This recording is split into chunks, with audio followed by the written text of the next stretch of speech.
Good morning प्यारे विद्यार्थियों, online class में आपका स्वागत है। हाँ तो प्यारे विद्यार्थियों, आज हम बात करेंगे आपका सेकेंड यूनिट का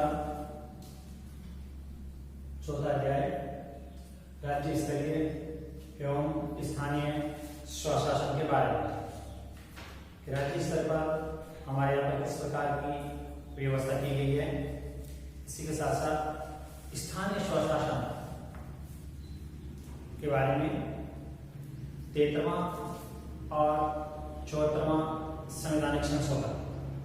तो राज्य स्तर पर हमारे यहाँ पर राज्य प्रशासन और राज्य प्रशासन के रूप में अगर हम बात करें तो हमारे देश में एक प्रभुता संपन्न समाजवादी धर्मनिरपेक्ष एवं लोकतांत्रिक गणराज्य है।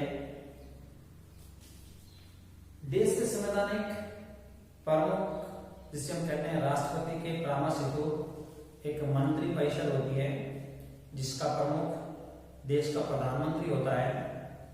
इसी प्रकार राज्यों के अंतर्गत राज्यपाल के परामर्श के लिए एक मंत्री परिषद होती है, जिसका मुखिया मुख्यमंत्री होता है। हमारे यहाँ पर संसदीय शासन प्रणाली को केंद्र में अपनाया गया है, उसी की भांति राज्यों में भी संसदीय शासन प्रणाली को अपनाया गया है। तो केंद्र और राज्य दोनों में एक जैसी ही शासन प्रणाली देखने को मिलती है। इसके साथ केंद्र के समान राज्यों में भी इस तरह की व्यवस्था प्रचलित है, एक औपचारिक और दूसरी वास्तविक कार्यपालिका। केंद्र में अगर हम बात करें औपचारिक कार्यपालिका के रूप में तो राष्ट्रपति, वास्तविक कार्यपालिका के रूप में मंत्री परिषद। राज्यों में अगर हम बात करें तो औपचारिक जो कार्यपालिका है वो राज्यपाल और वास्तविक कार्यपालिका राज्य की मंत्री परिषद होती है। राज्य जिस प्रकार केंद्र में संपूर्ण जो कार्य है या जो शासन प्रबंध है वो राष्ट्रपति के नाम से चलता है, वैसे राज्यों में शासन का संपूर्ण कार्य राज्यपाल के नाम से संचालित किया जाता है। और हमारे देश के संविधान के अनुच्छेद 153 के अंतर्गत राज्यपाल के पद का हवाला दिया गया है कि अनुच्छेद 153 के अंतर्गत राज्यपाल का हवाला दिया गया है। इसके साथ अनुच्छेद 154 में वर्णित है कि राज्य की जो कार्यपालिका शक्ति है वो किसमें होगी? राज्यपाल में होगी। यानी समस्त राज्य की कार्यपालिका शक्ति राज्यपाल में होगी। और अनुच्छेद 155 के अंतर्गत राष्ट्रपति है वो राज्यपाल को नियुक्त करेगा। यानी अनुच्छेद 153 में तो राज्यपाल की बात की गई थी, राज्य में एक राज्यपाल होगा। अनुच्छेद 154 के अंतर्गत राज्य की समस्त कार्यपालिका शक्ति राज्यपाल की नियुक्त होगी। और अनुच्छेद 155 के अंतर्गत कि राष्ट्रपति राज्यपाल को नियुक्त करेगा। इसका अर्थ यह कि राष्ट्रपति के माध्यम से ही राज्यपाल की नियुक्ति की जाती है। नियुक्त करता है। राज्य प्रशासन में राज्यपाल संवैधानिक प्रधान होता है। जो वास्तविक शक्तियां हैं वो मुख्यमंत्री और मंत्रिमंडल ही करता है। राज्यपाल क्या करता है? विधानसभा में जो बहुमत दल का नेता होता है उसी को ही मुख्यमंत्री के रूप में नियुक्त करता है। केंद्र की भांति राज्यपाल के भी प्रशासनिक ढांचे को विभागों में विभाजित किया जाता है। और एक सरकारी विभाग अपनी एक प्रशासनिक संरचना का सबसे बड़ा क्या होता है? उपसंभाग होता है। इसके साथ अगर हम बात करें कि भाई 13वें और 14वें संवैधानिक जो संशोधन के प्रावधानों से जिला प्रशासन और अधिक महत्वपूर्ण वो बन गया।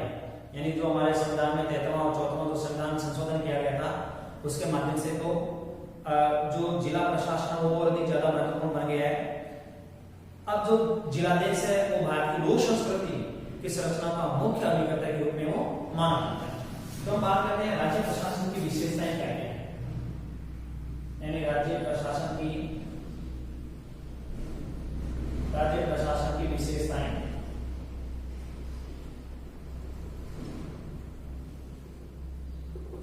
लेकिन राज्य प्रशासन की कई विशेषताएं होती है, जैसे एक राज्य प्रशासन का स्वतंत्र अस्तित्व है। अलग अलग राज्यों में जिस तरह से अलग अलग सरकारें होती हैं वो अपना स्वतंत्र अस्तित्व रखती है। हमारे यहाँ पर राज्य के पृथक संविधान का अभाव देखने को मिलता है, पूरे देश का एक ही संविधान है। आपातकाल में केंद्र प्रशासन के अधीन, जब किसी भी राज्य में या पूरे देश में आपातकाल की स्थिति हो तो निश्चित रूप से जो केंद्र है वो प्रशासन के अधीन।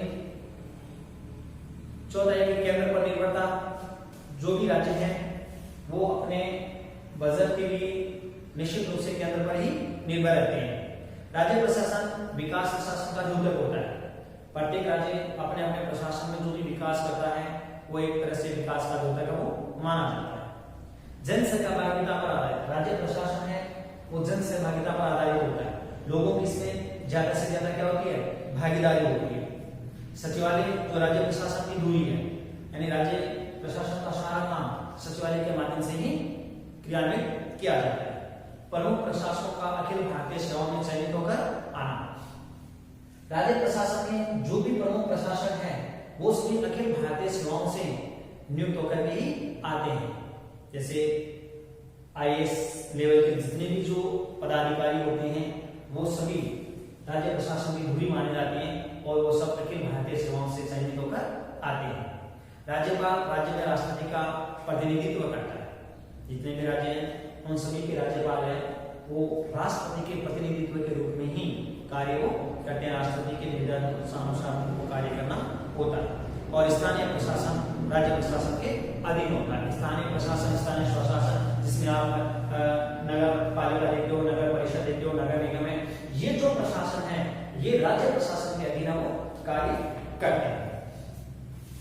आगे बात करेंगे राज्य का जो संवैधानिक प्रधान है, राज्य का संवैधानिक प्रधान कौन होता है? राज्य का संवैधानिक प्रधान, अगर बात करें राज्य के संवैधानिक प्रधान की तो राज्य का जो संवैधानिक प्रधान है वो आप देखते हो कि राज्यपाल हमारे संविधान में केंद्र के समान ही राज्यों में भी संसदीय प्रणाली अपनाने के फलस्वरूप राज्य का वैधानिक प्रधान है वो राज्यपाल माना जाता है। कौन माना जाता है? राज्यपाल। क्योंकि हमारे यहाँ पर केंद्र की तरह ही शासन प्रणाली को अपनाया गया है और केंद्र में जिस प्रकार संवैधानिक वैधानिक प्रधान राष्ट्रपति होते हैं उसी तरह से राज्यों के अंतर्गत संवैधानिक प्रधान है वो राज्यपाल होते हैं। क्योंकि संवैधानिक शासन व्यवस्था में राज्यों में राज्यपाल ही वो संवैधानिक प्रधान के रूप में माना जाता है। इसके बाद अगर हम बात करें तो राज्यपाल नाममात्र की शक्तियों का प्रयोग वो करता है, क्योंकि वैधानिक प्रधान है और वैधानिक प्रधान होने के कारण वो अपनी शक्तियों का प्रयोग स्वयं नहीं करते हैं। जबकि वास्तविक जो शक्तियों का प्रयोग है वो मुख्यमंत्री के नेतृत्व में मंत्रिमंडल करता है।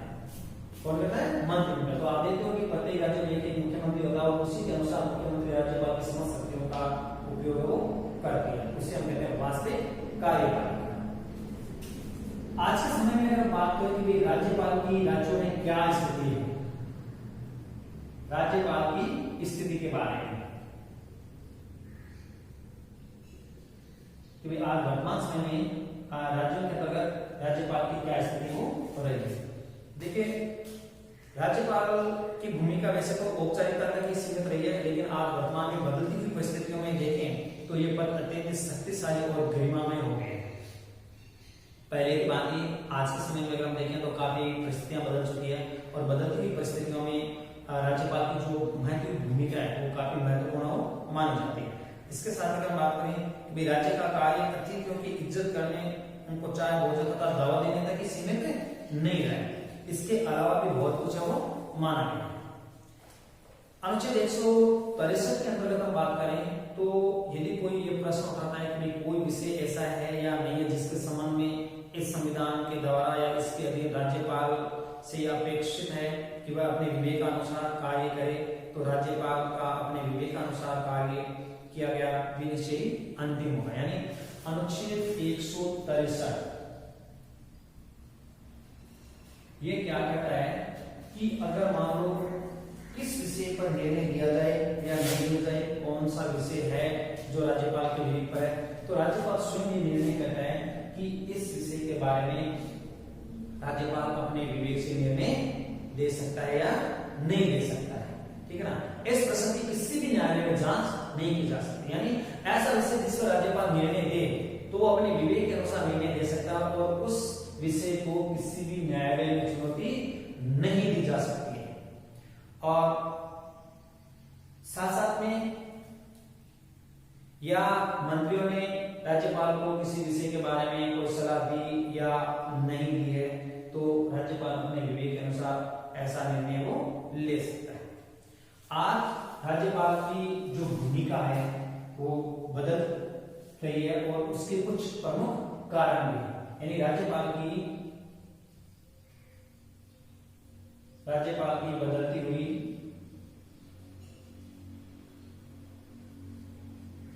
भूमिका के कारण वर्तमान समय में राज्यपाल की जो भूमिका है काफी बदल रही है और उसके कुछ कारण हैं पर्टिकुलर कि किन कारणों से आज राज्यपाल की जो भूमिका वो बदल रही है। तो देखो, एक तो मुख्यमंत्री का कमजोर व्यक्तित्व है। कई बार राज्यों में सरकार बनाते समय यदि किसी भी राजनीतिक दल को विधानसभा में स्पष्ट बहुमत नहीं मिलता है तो मुख्यमंत्री का व्यक्तित्व देखा जाता है और ऐसे कमजोर मुख्यमंत्री के व्यक्तित्व जहां होता है वहां पर राज्यपाल की भूमिका काफी वो बदल जाती है। वहां राज्यपाल अपने विवेक से अपने शक्तियों का प्रयोग वो करता है। तो मुख्यमंत्रियों के कमजोर व्यक्तित्व के कारण भी राज्यपाल की भूमिका बदल रही है। दूसरा है कि राज्य सरकार के पास स्पष्ट बहुमत न होकर साधारण बहुमत होना, राज्य सरकारों के पास में स्पष्ट बहुमत नहीं होता है तो कई बार राज्य सरकार अल्पमत में आ जाती है और या फिर साधारण बहुमत होता है तो राज्यपाल अपनी शक्तियों का प्रयोग कर सकता है। इसके अलावा गठबंधन की विघटनकारी प्रवृत्ति, यदि विधानसभा में किसी एक दल को स्पष्ट बहुमत न मिलकर के विभिन्न राजनीतिक दलों के द्वारा गठजोड़ की अगर सरकार बनाई जाए तो गठजोड़ की सरकारों में कई बार विघटन की प्रवृत्ति आ जाती है और ऐसे में राज्यपाल अपनी स्वयं की शक्तियों का प्रयोग करके और सरकार बनाने में अपनी महत्वपूर्ण भूमिका को निभाते हैं। दल बदल की प्रवृत्ति और राजनीतिक अस्थिरता, कई बार सरकारों में दल बदल की स्थिति आ जाती है और ऐसे दल बदल की स्थिति में कई बार सरकारों में अस्थिरता आ जाती है और अस्थिरता आने के कारण राज्यपाल अपनी विवेक की शक्तियों का प्रयोग वो कर सकता है। क्षेत्रीय दलों का अधिक शक्तिशाली होना, राज्य के अंतर्गत राष्ट्रीय स्तर के दलों का नगण्य और क्षेत्रीय दलों का अधिक प्रभाव होने के कारण भी राज्यपाल की स्थिति में आज बदलाव आए। तो ये कुछ ऐसे कारण हैं जिससे आज बदलती हुई परिस्थितियों में राज्यपाल की भूमिका वो काफी बढ़ चुकी है। कई बार जैसे संसदीय शासन प्रणाली में राज्यपाल को मनोनीत करने के भी कुछ कारण हैं, उन कारणों के आधार पर ही राज्यपाल को राष्ट्रपति के द्वारा मनोनीत किया जाता है। तो कौन कौन से कारण हैं जिनके माध्यम से राज्यपाल को मनोनीत किया जाता है? राज्यपाल को मनोनीत करने के कारण, राज्यपाल को मनोनीत करने के कारण, तो देखिए संसद प्रणाली के कारण, क्योंकि राज्यपाल वैधानिक प्रधान होता है, इसके कारण भी राज्यपाल को मनोनीत किया जाता है। साथ साथ राज्यपाल को नाममात्र की कार्यपालिका शक्ति प्रदान की गई है ताकि वास्तविक जो शक्ति का प्रयोग वो मुख्यमंत्री कर सके, यानी संवैधानिक प्रधान के कारण राज्यपाल को मनोनीत किया जाता है। वह अपनी समस्त शक्तियों का प्रयोग स्वयं न करके और वास्तविक शक्तियों का प्रयोग मुख्यमंत्री के माध्यम से वो कर रहा है, इसके कारण भी राज्यपाल को मनोनीत किया जाता है। तीसरा है कि भारत की विविधता को ध्यान में रखते हुए संघ और राज्यों में एकता और अखंडता स्थापित करने के लिए राज्यपाल को मनोनीत किया जाता है। भारतीय संघ में जो विविधता देखने को मिलती है उसी विविधता में एकता और अखंडता को बनाए रखने के लिए राज्यपाल को मनोनीत किया जाना आवश्यक है और एक स्वतंत्र और निष्पक्ष मध्यस्थ निर्णय की भूमिका निभा सके। यानी प्रशासन, जैसे प्रशासन में अगर आप बात करें और देखें कि मंत्री जो मंडल है उसकी मंत्रिमंडल की जो भी सूचनाएं हैं, मंत्रिमंडल के जो विचार हैं, उनमें एक मध्यस्थता की एक निष्पक्ष भूमिका निभाने के लिए भी राज्यपाल की मनोनीत किया जाता है। तो ये कुछ ऐसे कारण हैं जिनके माध्यम से राज्यपाल को मनोनीत करना आवश्यक हो माना जाता है। तो राज्यपाल की नियुक्ति के संबंध में कुछ ऐसी परंपराएं हैं जो आज देखने को मिलती है। उन परंपराओं में एक तो यही है कि राज्यपाल उस राज्य का निवासी होना आवश्यक है नहीं। सबसे पहली बात आती है, यदि किसी भी राज्य के राज्यपाल की नियुक्ति करनी होती है तो ये आवश्यक नहीं है कि वो राज्यपाल उस राज्य का क्या हो, निवासी हो। दूसरा है कि राज्य मंत्रिमंडल राज्यपाल के नाम पर सहमत हो, यद्यपि इस परंपरा को व्यवहार में कम ही माना जाता है। यानी कि यदि मान लो राज्य विधानसभा या जो मंत्रिमंडल है वो किसी राज्यपाल के नाम पर सहमत हो, ऐसा भी आवश्यक नहीं है। तीसरा कि प्रशासनिक सुधार आयोग के अनुसार एक व्यक्ति को एक ही बार राज्यपाल नियुक्त किया जाना चाहिए। यानी यदि मान लो एक बार किसी व्यक्ति के नामजद को राज्यपाल के रूप में नियुक्त कर दिया जाता है तो उसे एक बार ही राज्यपाल बनाना चाहिए। कुछ ऐसी परंपराएं हैं जो आज राज्यपाल के नियुक्ति के समय में इन परंपराओं का ध्यान रखा जाता है। नेक्स्ट हम बात करते हैं, देखिए राज्यपाल की शक्तियां।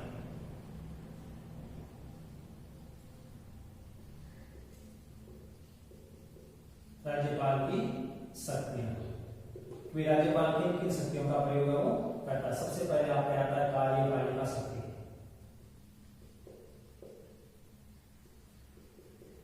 कार्यपालिका शक्ति वही है जो केंद्र में राष्ट्रपति को प्राप्त है। केंद्र में जिस प्रकार राष्ट्रपति कुछ पदाधिकारियों की नियुक्ति करता है, उसी तरह से राज्यों के अंतर्गत राज्यपाल भी राज्य स्तर के पदाधिकारियों की नियुक्ति का कार्य वो करते हैं। दूसरा आपके आता है विधायी शक्ति।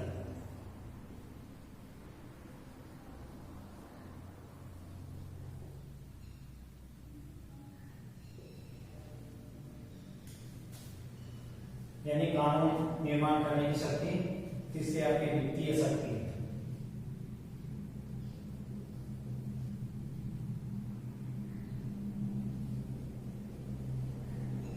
वित्तीय शक्ति। चौथी आपकी न्यायिक शक्ति।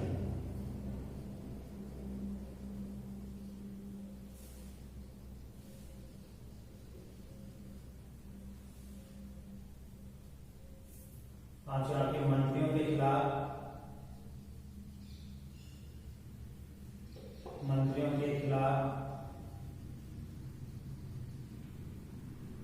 मुकदमों की अनुमति देना। मुकदमों की अनुमति देना, अनुमति। और छठे आपके अन्य शक्तियां।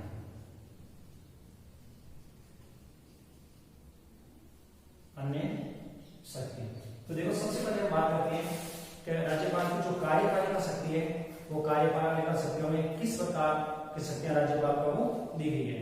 तो संविधान के अनुच्छेद 154 के अनुसार राज्य की जो समस्त कार्यपालिका शक्तियां वो किसके पास होगी, राज्यपाल के पास में होगी। और वह इसका प्रयोग संविधान के अनुसार या तो स्वयं या फिर अपने अधीनस्थ अधिकारियों के माध्यम से करवाएगा। तो अनुच्छेद 154 में आप पहले भी बता चुका हूं कि समस्त राज्य की जो कार्यपालिका शक्ति है वो राज्यपाल में नियुक्त होगी और उन शक्तियों का प्रयोग या तो स्वयं कर सकते हैं या फिर अपने अधीनस्थ पदाधिकारियों के माध्यम से करवाएंगे। अनुच्छेद 166 के अनुसार बात करें तो समस्त कार्य उसी के नाम के अनुसार, यानी 166 में अनुच्छेद में बात की गई है कि राज्य में होने वाले जितने भी जो कार्य हैं वो सब राज्यपाल के नाम से ही किए जाते हैं। अनुच्छेद 163 के अनुसार राज्यपाल को प्रशासन कार्य में सहायता हेतु परामर्श देने के लिए एक मंत्री परिषद होगी जिसका मुखिया मुख्यमंत्री होगा।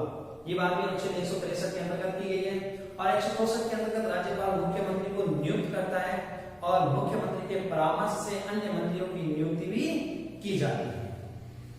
अब यदि बात करें तो राज्यपाल को मंत्री परिषद के सभी निर्णय तथा प्रशासन संबंधी उन सब मामलों के बारे में सूचना दें जिनके बारे में राज्यपाल इसे सूचना की मांग रहे। यदि मान लो राज्यपाल मंत्री परिषद से संबंधित जो निर्णय हैं, जो सूचनाएं अगर वो प्राप्त करना चाहे तो मुख्यमंत्री राज्यपाल को समस्त सूचनाएं वो प्रदान करवाता है। राज्यपाल राज्य के जो एडवोकेट जनरल की नियुक्ति करता है राज्य की लोक सेवा आयोग के अध्यक्ष और सदस्यों की भी नियुक्ति करता है। उच्चतम न्यायालय के न्यायाधीशों की नियुक्ति में राज्यपाल से परामर्श किया जाता है। इसके साथ साथ उच्च न्यायालय के परामर्श से राज्यपाल जिला के जजों की भी क्या करता है, नियुक्ति करता है। तो ये सभी राज्यपाल की कार्यपालिका शक्तियों के अंतर्गत आते हैं कि राज्य के अंतर्गत जो भी पदाधिकारियों की नियुक्ति की जाती है वो सभी राज्यपाल के नाम से ही की जाती है। अच्छा, ये भी है कि राज्यपाल विधानसभा में यदि उसको ऐसा लगे कि भाई आंग्ल भारतीय समुदाय का प्रतिनिधित्व नहीं मिला है तो वह राज्य विधानसभा में एक आंग्ल भारतीय समुदाय के सदस्य को मनोनीत कर सकता है। इसके साथ साथ विधान परिषद में भी ये है कि एक बड़ा 6 भाग सदस्यों को मनोनीत करता है जो साहित्य, शिक्षा, साहित्य, समाज सेवा, कला, विज्ञान आदि में विशेष योगदान वो दे रहे हैं। ऐसे जो समाजसेवी है उनको विधान परिषद में मनोनीत कर सकता है। तो ये राज्यपाल की कार्यपालिका शक्तियां हैं जो उच्च पदाधिकारियों को नियुक्त किया जाता है। दूसरा क्या आता है, विधायी शक्ति, कि भाई राज्यपाल के पास किस प्रकार कानून बनाने की शक्ति है। तो अनुच्छेद 168 के अनुसार राज्यपाल विधानमंडल का एक अभिन्न अंग माना जाता है। जिस तरह से मैंने आपको बताया था, संसद बिना राष्ट्रपति के पूर्ण नहीं होती है, लोकसभा, राज्यसभा और राष्ट्रपति तीनों को मिलाकर के संसद बनाई जाती है। इसी तरह से विधानसभा का भी राज्यपाल एक अभिन्न अंग के रूप में माना जाता है। विधानमंडल का सत्र बुलाना, उसका सत्रावसान करना, विधानसभा को भंग करना, ये सभी अधिकार राज्यपाल के पास में हो नहीं। इसके साथ साथ राज्य विधानमंडल के सत्र के आरंभ तथा वर्ष के प्रथम सत्र में विधानमंडल में अपना भाषण भी देता है। यानी जब विधानमंडल का सत्र अंतिम सत्र हो या फिर विधानमंडल का पहला सत्र हो तो उसमें वो अपना अभिभाषण भी देते हैं। इसके साथ विधानमंडल द्वारा पारित किसी भी विधेयक पर राज्यपाल की स्वीकृति आवश्यक। जैसे केंद्र में मैंने आपको बताया कि लोकसभा और राज्यसभा के द्वारा जब किसी भी प्रकार से प्रस्ताव पारित कर दिया जाता है और राष्ट्रपति की मंजूरी आवश्यक होती है, उसी प्रकार से राज्य में भी यदि विधानसभा के द्वारा यदि प्रस्ताव को पारित कर दिया जाता है तो अंतिम रूप से राज्यपाल की स्वीकृति लेना आवश्यक है। और राज्यपाल विधेयक पर स्वीकृति दे भी सकता है या मना भी कर सकता है या फिर वो राष्ट्रपति की स्वीकृति के लिए भी रोक सकता है। ये शक्ति राज्यपाल के पास में विधायी शक्ति के अंतर्गत वो नियम है। राज्यपाल साधारण विधेयक को अपने सुझावों के साथ विधानमंडल में लौटा भी सकता है। यदि विधानमंडल उस विधेयक को संशोधित सहित या बिना संशोधन के दोबारा पारित कर दे तो भी राज्यपाल को अपनी स्वीकृति देना आवश्यक होता है। व्यवस्था वही है जो आपने केंद्र के बारे में पढ़ी थी, क्योंकि हमारे यहां पर दो ही व्यवस्था है, केंद्र और राज्यों में। इसके अलावा राज्यपाल उस समय अध्यादेश जारी कर सकता है जब विधानमंडल का अधिवेशन नहीं हो रहा हो। यानी राज्य के अंतर्गत जब विधानमंडल का अधिवेशन न हो रहा हो तो राज्यपाल अध्यादेश जारी कर सकता है। इसके साथ साथ जिन विषयों पर राज्य विधानमंडल अध्यादेश का वही प्रभाव और महत्व होता है जो विधानमंडल द्वारा पारित कानूनों का होता है। यानी राज्यपाल के द्वारा जारी किया गया अध्यादेश वैसे ही प्रभावी होता है जैसे कि विधानसभा के द्वारा बनाया गया कानून। राज्यपाल का जो अध्यादेश है वो विधानसभा के कानून के बराबर अपना महत्व रखता है। तो इस तरह से विधायी शक्ति के रूप में राज्यपाल को विभिन्न प्रकार की शक्तियां प्राप्त है। तीसरी आपकी आती है वित्तीय शक्ति। तो वित्तीय शक्ति का अर्थ है प्रत्येक वित्त वर्ष का विवरण तैयार करना और विधानसभा में प्रस्तुत करवाना राज्यपाल का काम। प्रतिवर्ष राज्य के आय का लेखा जोखा तैयार करना जिसे हम बजट कहते हैं और विधानसभा में उसको प्रस्तुत करवाना ये राज्यपाल का कार्य माना जाता है, जो वित्तीय शक्ति के अंतर्गत वो आता है। इसके साथ राज्यपाल की पूर्व स्वीकृति के बिना कोई भी धन विधेयक विधानसभा में प्रस्तुत नहीं किया जा सकता। यानी वित्तीय शक्ति के अंतर्गत अगर विधानसभा में धन विधेयक प्रस्तुत करना हो तो पहले राज्यपाल की स्वीकृति लेना आवश्यक है। जिस तरह से संसद यानी लोकसभा में धन विधेयक अगर प्रस्तुत करना हो तो राष्ट्रपति की स्वीकृति लेना आवश्यक होता है। उसी तरह से राज्य में भी राज्यपाल की स्वीकृति के बिना कोई भी धन विधेयक विधानसभा में प्रस्तुत नहीं किया जा सकता। इसके साथ साथ राज्यपाल है वो अनुपूरक अनुदान की मांग भी प्रस्तुत कर सकता है। यदि ऐसा लगे कि भाई बजट से पहले अनुपूरक अनुदान की आवश्यकता हो तो राज्यपाल के माध्यम से अनुपूरक अनुदान की स्वीकृति भी प्रस्तुत कर सकता है। इसके साथ साथ राज्यपाल की स्वीकृति के बिना राज्य के राजस्व से कोई धन राशि व्यय नहीं की जा सकती है और राज्यपाल को राज्य की संचित निधि से खर्च करने का भी अधिकार है, परंतु उसके द्वारा किए गए खर्च के लिए विधानसभा की स्वीकृति आवश्यक होती है। यानी राज्यपाल के माध्यम से यदि संचित निधि में से किसी प्रकार का खर्च किया जाता है तो विधानसभा की स्वीकृति लेना आवश्यक है। तो इस तरह से वित्तीय शक्तियां राज्यपाल को प्राप्त हैं, जो कि धन से संबंधित किसी भी प्रकार का विधेयक राज्यपाल की स्वीकृति के बिना विधानसभा में प्रस्तुत नहीं किया जा सकता है। ये सबसे महत्वपूर्ण वो शक्ति राज्यपाल के पास है। नेक्स्ट आपके न्यायिक शक्ति कि राज्यपाल के पास में किस प्रकार की न्यायिक शक्तियां वो प्रदान की गई। अनुच्छेद 161 के अनुसार जिन विषयों पर राज्य कार्यपालिका शक्ति का विस्तार होता है उन सभी विषयों से संबंधित किसी विधि के विरुद्ध अपराध करने वाले व्यक्ति के दंड को राज्यपाल कम कर सकता है। यानी कि जिन विषयों पर राज्य की कार्यपालिका शक्तियों का विस्तार है, जैसे मैंने आपको बताया था कि जैसे अगर देखो राज्य सूची में कितने विषय हैं और एक राज्य की कार्यपालिका के पास में जो शक्तियां हैं, अगर उनमें से किसी भी विषय के विरुद्ध यदि कोई व्यक्ति अपराध करता है तो उस अपराध करने वाले व्यक्ति के दंड को राज्यपाल कम कर सकता है। वह अपने राज्य में उच्च न्यायालय के मुख्य न्यायाधीश की नियुक्ति में राष्ट्रपति को परामर्श दे सकता है। राज्य में उच्च न्यायालय में नियुक्त जो भी न्यायाधीश है उन न्यायाधीशों की नियुक्ति में राज्यपाल का परामर्श आवश्यक माना जाता है। वह जिला न्यायाधीशों की नियुक्ति भी करता है। जिला न्यायाधीश होते हैं, निचली जो अदालतें होती हैं उनमें न्यायाधीशों की नियुक्ति में राज्यपाल का परामर्श आवश्यक होता है और राज्यपाल पर किसी दोष के कारण उसकी पदावधि में कोई अभियोग लागू नहीं किया जा सकता है। राज्यपाल जब तक अपने पद पर है बने रहते हैं तब तक उनके विरुद्ध किसी भी प्रकार का कोई अभियोग नहीं लगाया जा सकता है। जिस तरह से राष्ट्रपति अपने पद पर बने रहते हैं तब तक उनके विरुद्ध किसी भी प्रकार का कोई फौजदारी या दीवानी या अन्य प्रकार के मामले के मुकदमे नहीं चलाए जा सकते हैं। उसी प्रकार राज्यपाल भी जब तक अपने पद पर बने रहते हैं तब तक उनके विरुद्ध किसी प्रकार का अभियोग नहीं लगाया जा सकता।